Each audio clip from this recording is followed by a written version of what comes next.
relationship with him, and Bob said, well, he's a person who, I know him, and he's a person who sticks his nose where it doesn't belong. And Bob said when he told them that, what he didn't tell them was he likes to stick his nose where it doesn't belong. So anyway, the next thing I know is December of 1988, Bob shows up at my house in the evening, sits down, I'm, writing out, doing some paperwork, and he sits down in the chair in front of my desk, and he says, I saw a disc today. And now, here's where I want to stop you and ask you a quick question. When Bob first came to you at the point you're talking about right now, what do you think his motivation was? Because he had a... He said what his motivation was. Yes? He said, I saw a disc today, and I said, what are you talking about? I said, theirs or ours? He said, theirs.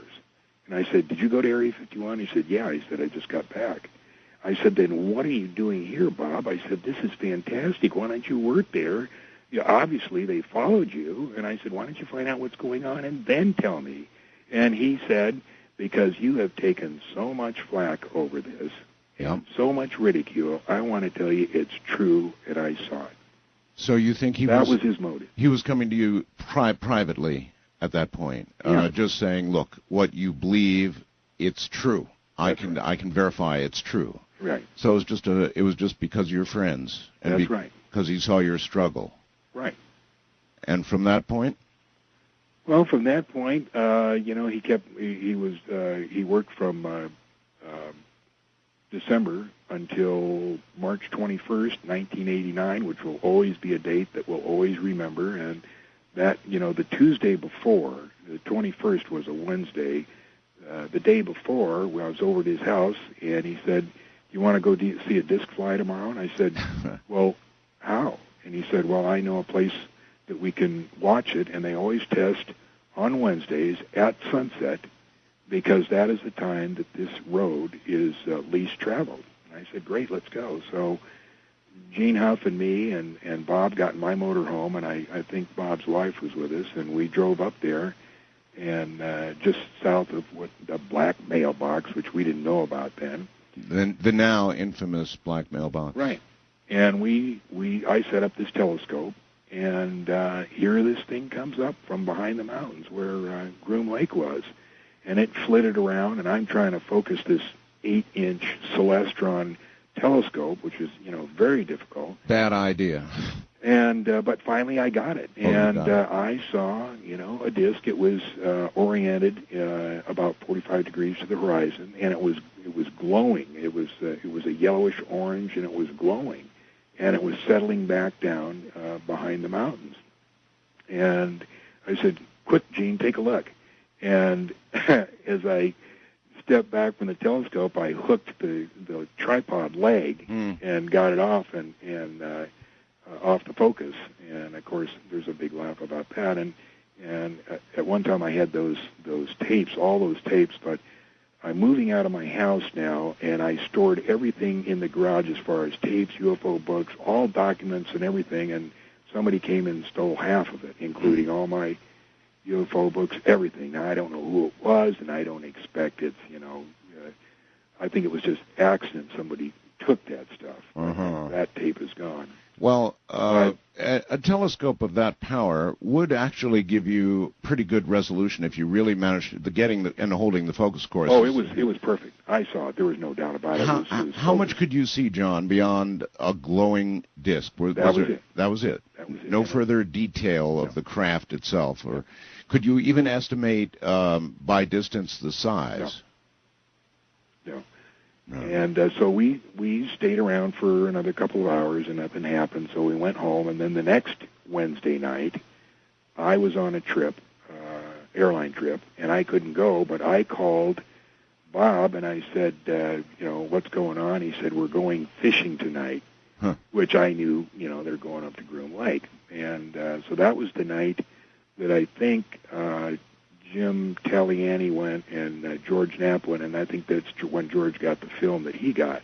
Then the third night, which was the following Wednesday, was March 6th, and that's when we went up and we had all the the Geiger counters and the cameras and everything, and that's when we got caught. And we were going down the road that access to the back gate of Groom Lake, and I kept saying, "Come on, let's stop here." How close were you allowed to get? About 10 miles. 10 miles. So you were how far inside that 10-mile point? I think we were about 10 miles away. We hadn't even come near the security gate. That's way up in the ridge there. So I guess what I'm getting at is, were you in an area where you could legally be? Or... Oh yeah, absolutely. All right. But we were going further, and I said, "Come on, let's stop." And then we saw some headlights in front of us, and we said, "Okay, let's turn around. There's no use in forcing this issue because we're not going to be able to get out now." And as we turned around, I forget who was driving. I think it was Bob's wife's sister.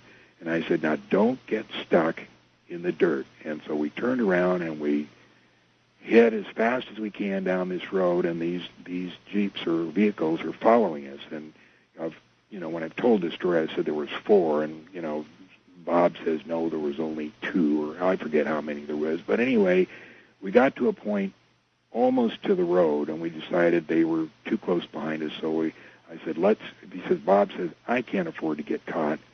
Let's stop. I'm going to go into the desert. You guys, do what you have to do." And so we got out. Bob went into the desert. I set up the telescope, and these guys pull up, form a circle. They had guns. They said, "What are you guys doing?"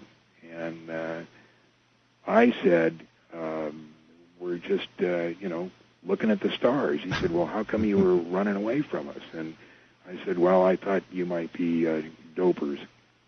And he said, "Well, we're not." And he said, we need to see some ID. So everybody had to, give the Social Security number and driver's license number. And we were there about a half an hour. They checked everything, and they said, then they gave us the briefing. They said, "Look, we can't kick you off of here. This is BLM land, but we can make it awful difficult for you if you stay." And we said, "Okay, we'll go." So they leave, and remember, this is at night. It's extremely dark, way out in the middle of Nevada. Mm-hmm. And we had the trunk open, which cast a light. And I'm loading the stuff, and we wait about 15 minutes, and Bob comes out of the desert, and we sit there laughing and joking about seeing flying saucers and all this and so on and so on. Unbeknownst to us, the security team had gone down the road just about 100 yards, and they were filming us, and they had a parabolic reflector. They were recording what we were saying. Oh. So we pack up everything, and we get on the road there just as it goes through, just where it meets the 278.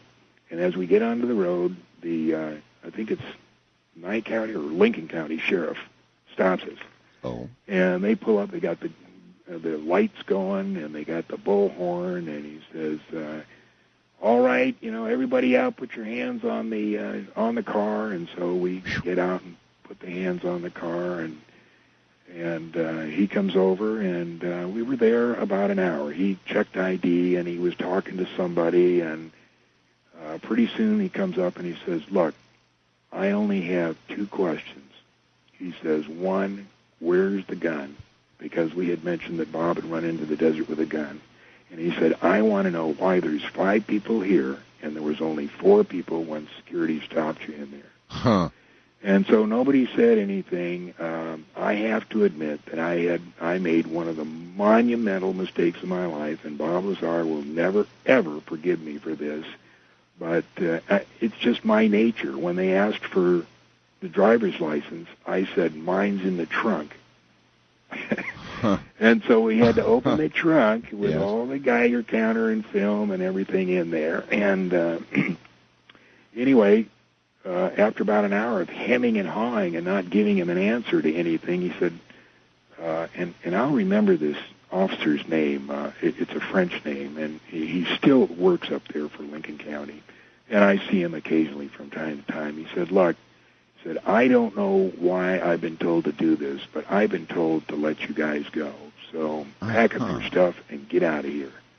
So we packed up our stuff and left, and the next morning Bob got a call from his boss that said, if I can stop you, John, do you think the reason you were let go